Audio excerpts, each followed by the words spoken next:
When there is accident, there always will be scar. This is a story of this gentleman who had a scar at the Mustache here 5 years ago. And he came to Glomac to camouflage the mustache by putting the graft, and the donor area that we harvested is below the beard here, and the graft were put in the mustache here, and today is day 3. Today is day 3. We have put in the graft at the scar area here.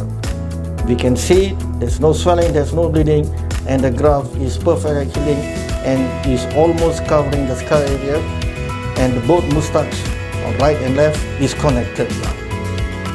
Donor area. We select the donor area here because this graft hair is similar or same caliber as the mustache.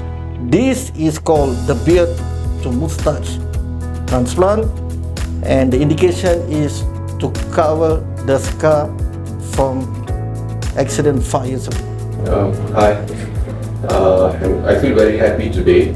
Today is the 3rd day after my mustache transplant, and been having this scar for past 5 years, and now I can see that the transplant hair can cover the scar area. Actually, I'm very thankful to Professor Jess. Thank you, Jess.